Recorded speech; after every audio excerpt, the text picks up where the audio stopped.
Hello everybody and welcome to Parks Bros. It's Drew here, and today I wanted to talk about some of the individual changes at Knott's Berry Farm and Six Flags Magic Mountain, both of the major parks in Southern California for the Six Flags chain, and how they've changed since Cedar Fair and Six Flags officially merged.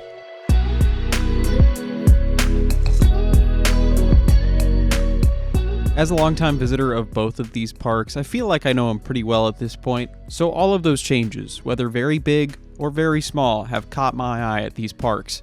But we're going to shrink it down into 4 separate categories and go over each one individually, and whether the park has stayed about the same, gotten better, or ended up getting a little worse. The first of these categories I feel like goes unnoticed until it's a big problem, and that is cleanliness.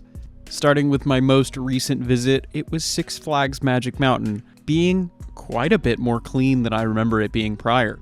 And this was something all across the park, with plenty more trash cans, more janitorial staff, and replacing parts of the park that ended up making it look a little bit more run down. Like simple fixes, changing chain link fence into more grand looking wooden fences, or even just seeing a drink station get a new paint job.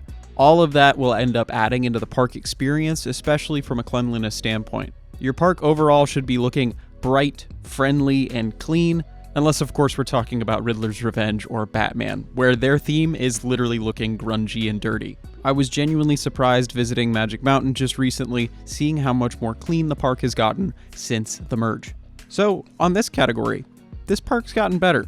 Now, I don't think I can say the same thing about Knott's Berry Farm, and that's not to say it's gotten worse. It just feels about the same. Yes, there are definitely things that need a new paint job, or small fences or decorations that need to be replaced. But overall, it's felt practically the same as it has in terms of cleanliness over the past decade or so, with one unfortunate exception, and that's that the newer bathrooms are starting to show some age. But outside of that, I'd say the cleanliness at Knott's is just about the same. Now let's move on to ride operations. Going back to Magic Mountain, this is pretty heavily improved in comparison to my visits prior to the merger. It's obvious they changed their operating standard and have ended up making some big changes in a positive direction for that reason. Having groupers at most rides ends up getting your trains out quicker and quicker. And a more communicative ride staff, encouraging riders to sit down and get buckled up, quickly ends up making a big difference, especially on rides like Twisted Colossus, where trains only duel if you're able to get a train sent out quick enough. While I do think there is still some time improvement to be made, and I think that could be made through hiring some more staff, especially to check restraints, because they've only got 2 people per train in most rides, it's pretty plain to see that the operations in general have gotten better. Heading back down south to Knott's Berry Farm, I don't think I can say the same here. This park might have changed their operating standard, but to be honest, it doesn't seem like it. There's definitely less communication and way less encouragement to get riders on quickly and safely, and as of most recently adding mandatory lockers for 3 of their biggest rides, causing so much miscommunication and anger from guests that only end up holding off trains from dispatching quicker. This be one of 2 parks that requires a prestige pass for parking, and some other things we'll talk about soon just end up grinding my gears. But going back to the operations overall, it's pretty clear to say it's definitely gotten worse. Let's talk about something that has always been a strong suit at one of these parks, and it's not been Magic Mountain. But that might be changing.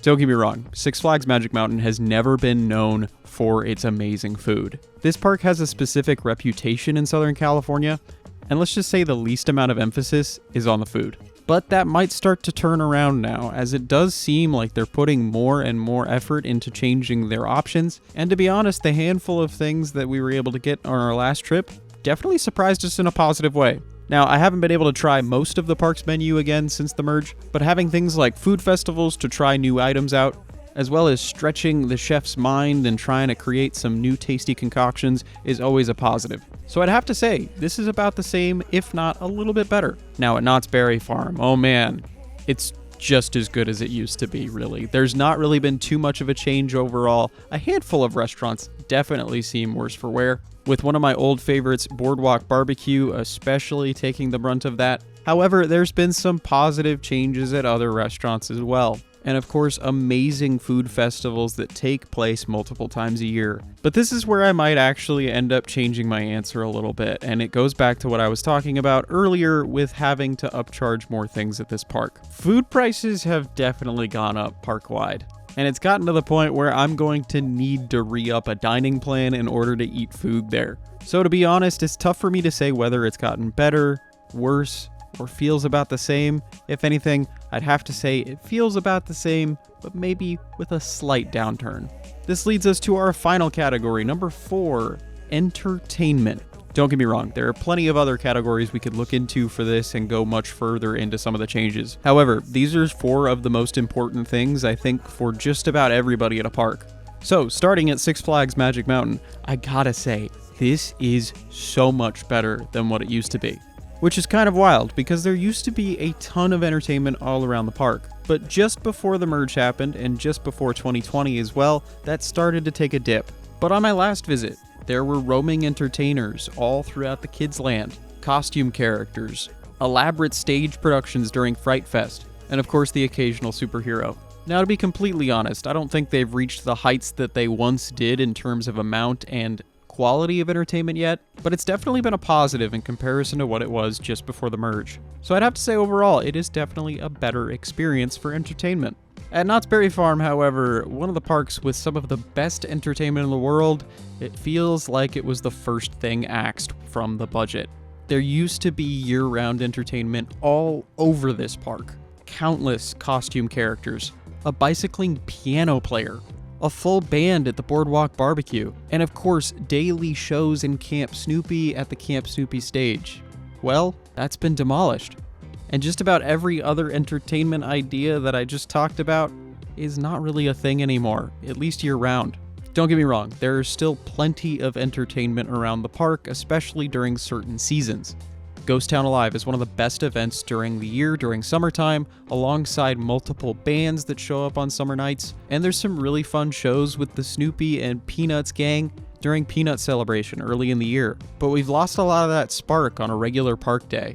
Heck, one of my favorite additions in the past handful of years was the radio station that would be playing in the Boardwalk, but that's been axed altogether for a carnival game. Little things like that really make a difference, especially at a park that is practically next door to Disneyland, although at this rate, both of those parks are going to have the same amount of entertainment in the next couple of years. So in short, I'd say the entertainment at Knott's has definitely gotten worse. And it's not for the quality going down at all, it's just the fact that they've cut so much.